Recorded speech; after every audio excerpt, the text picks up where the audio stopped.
오늘의 말씀은 이사야서 64장의 말씀입니다. 이사야서 63장의 마지막 단락의 주제인 이스라엘의 범죄함에 대한 하나님의 은혜와 용서를 간구하는 선지자의 탄원이 본장에서도 이어지고 있습니다.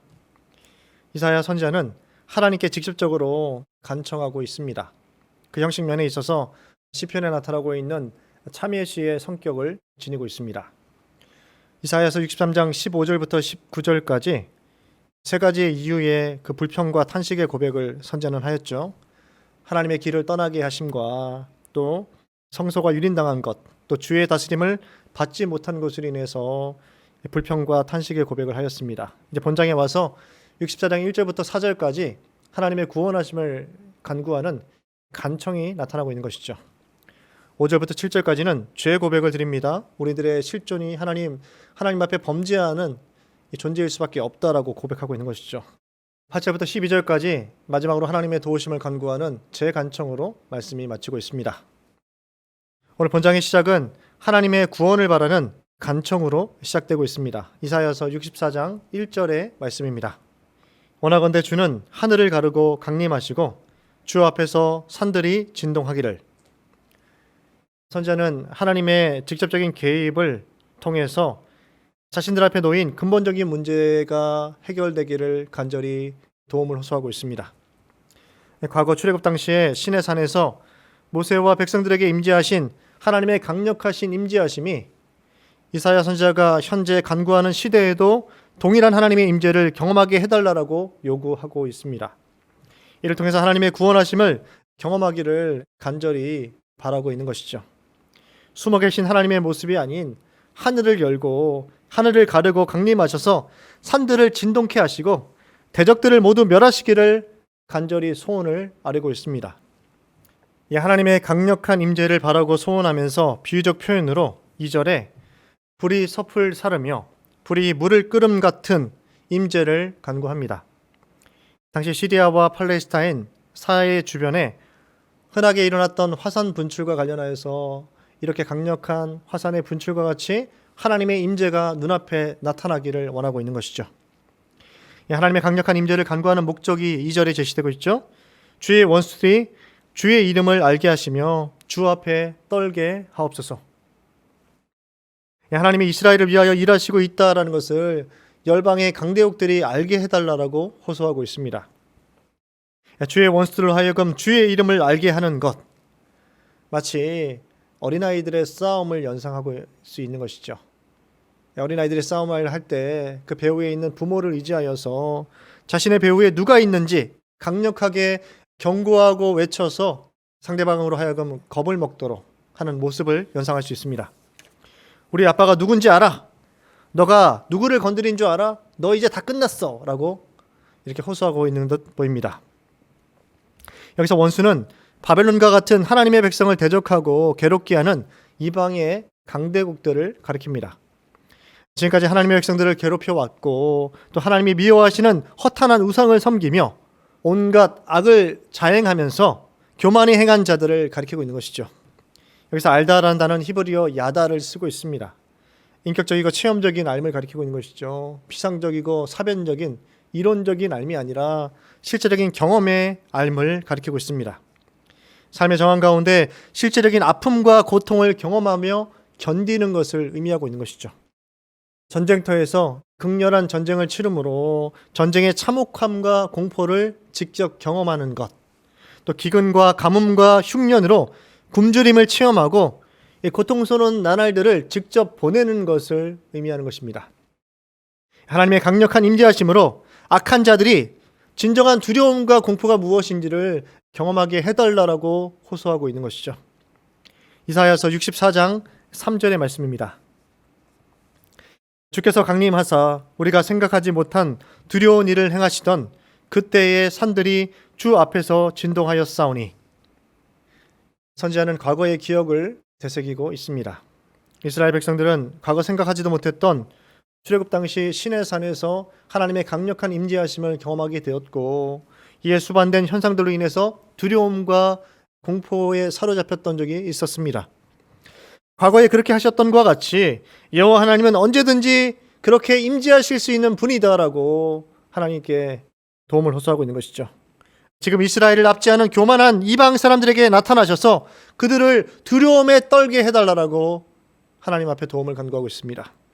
그러면서 자신들의 수준과 실력을 되돌아보면서 하나님 앞에 재고백의 간구를 올리고 있습니다. 이사야서 64장 5절의 말씀입니다. 주께서 기쁘게 공의를 행하는 자와 주의 길에서 주를 기억하는 자를 선대하시거늘 우리가 범죄함으로 주께서 진노하셨사오며 이 현상이 이미 오래되었사오니 우리가 어찌 구원을 얻을 수 있으리이까. 하나님의 말씀에 의의 길을 걷는 인생과 이와 반대되는 길을 걷는 인생에 상반된 모습이 묘사되고 있습니다. 주를 기억하고 하나님의 공의를 행하며 말씀에 순종하는 자는 하나님의 선대를 받을 수밖에 없지만, 그러나 주를 기억하지 못한 이스라엘 백성들은 잘못된 이 행악의 길을 선택하게 되었고 그 결과를 맞이할 수밖에 없게 되었다라는 것이죠. 그리고 하나님이 진노하셨음에도 불구하고 이스라엘은 끝없이 범죄를 저질러 왔다라고 고백합니다. 하나님의 징계와 경고의 말씀에도 불구하고 죄를 돌이키기는커녕 더 큰 죄악과 더 심각한 범죄에 빠져들었다라는 것이죠. 그리고 이러한 일들은 단회적으로 끝난 것이 아니었습니다. 이 현상이 이미 오래되었다라고 선지자는 고백합니다. 한두 번의 잘못이 아닌 반복된 선택으로 인해서 그것이 고질적인 습관이 되어서 후일 이스라엘의 운명을 결정짓게 되었다라고 말씀하고 있습니다. 생각은 행동을 낳고 행동은 습관을 형성하고 그 습관은 성품을 낳은 다음에 마지막으로 이것이 운명을 결정짓는다라는 이 말이 그대로 진행되고 있는 것이죠. 선지자는 비통한 심정으로 우리가 어찌 이런 수준인데 하나님의 구원을 감히 바랄 수 있겠습니까? 라고 하나님 앞에 한탄의 고백을 드리고 있습니다. 하나님의 진노하심에도 불구하고 지속적으로 악을 행하며 화약고에 마치 불을 붙이는 것과 같이 불이 난 곳에 기름을 끼얹는 일을 행해온 나라와 백성들, 하나님의 용서와 자비하심을 감히 구하지 못하는 처지에 놓여 있음을 한탄하고 있습니다. 선지자는 이러한 이스라엘의 상황을 비유적으로 묘사하기를 우리의 의는 다 더러운 옷같이 낡아졌으며 우리는 다 잎사귀같이 시들었다라고 고백합니다. 죄악으로 인해서 하나님과 단절된 존재인 이스라엘, 하나님이란 나무와 나무의 뿌리에서, 즉 생명의 근원되는 하나님의 모든 생명의 능력으로부터 떨어져 있는 이스라엘의 현재 실존의 모습을 고백하고 있습니다. 이제 생명을 유지할 수 없는 존재가 되었습니다. 그 나무의 잎사귀는 생명력을 상실하고 시들어 말라 버렸다라는 것이죠. 8절부터 12절까지 다시 한 번 더 선지자는 하나님의 용서와 자비의 간청을 올리고 있습니다. 이사야서 64장 8절의 말씀입니다. 그러나 여호와여, 이제 주는 우리 아버지시니이다. 우리는 진흙이요 주는 토기장이시니 우리는 다 주의 손으로 지으신 것이니이다. 하나님, 우리의 존재 이유와 목적이 하나님으로부터 시작되었다라고, 하나님으로부터 기인되었다라고 선지자는 고백합니다. 우리를 만드신 토기장이가 바로 하나님이십니다. 우리는 진흙에 지나지 않습니다. 하나님, 제발 분노하지 마시고 우리의 죄악을 영원히 기억하지 말아 주시옵소서. 하나님, 우리를 용서해 주시옵소서.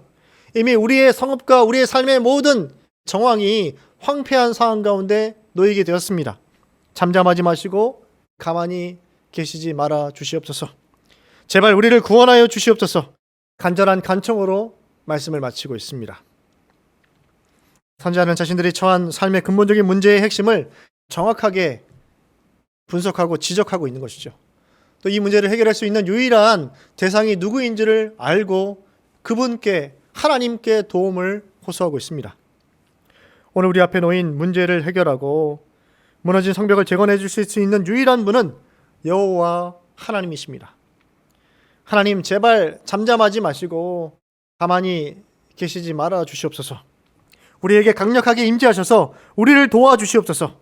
코로나 전국에서 믿음의 자녀들과 이 나라를 살려주시옵소서라고 우리는 간구해야 하겠습니다. 이렇게 하나님께 도움을 호소하며 겸손하게 하나님 앞에 엎드려 하나님 앞에 경배하는 이 복된 한 날을 보내시기를 간절히 축원합니다. 기도하겠습니다. 거룩하신 하나님 아버지, 우리 삶의 가장 근본적인 문제가 무엇인지를 하나님 오늘 말씀을 통해서 확인하게 되었습니다. 하나님으로부터 떠나 있으며 또 하나님을 기억하지 않고 말씀을 떠나 살아가는 이 자들에게 하나님의 징계와 심판이 임할 수밖에 없고 또 하나님과의 관계가 단절될 수밖에 없다라는 것을 오늘 말씀을 통해서 하나 배우게 되었습니다. 하나님, 깨어진 관계가 다시 회복될 수 있도록 하나님 우리의 삶 가운데 임재하여 주시고 무너져 있는 삶의 성벽들을 하나님께서 친히 재건하여 주시옵소서. 서울교회를 회복시켜 주시고 이 나라와 이 민족의 위기 가운데 이 코로나 전국 가운데 하나님께서 이 문제를 해결하여 주시옵소서. 우리 삶의 근본적인 문제를 해결해 줄 수 있는 분은 오직 여호와 하나님이신 줄을 믿습니다. 하나님, 주의 백성들과 주의 자녀들을 기억해 주시고 구원하여 주시옵소서. 특별히 하나님, 육신의 질병과 마음의 고통 가운데 있는 자들을 위로해 주시고 또 삶에 무너져 있는 모든 영역들 가운데서 하나님께서 친히 찾아가심을 통하여서 우리의 삶을 그 위기 가운데서 건져주시고 우리를 구원하여 주시옵소서. 우리의 삶에 하나님께서 역사하심을 통하여서 하나님의 임재를 강력하게 경험하는 이 복된 한 달을 보낼 수 있도록 역사하여 주시옵소서. 우리를 구원하신 예수 그리스도의 이름으로 간절히 기도드립니다. 아멘.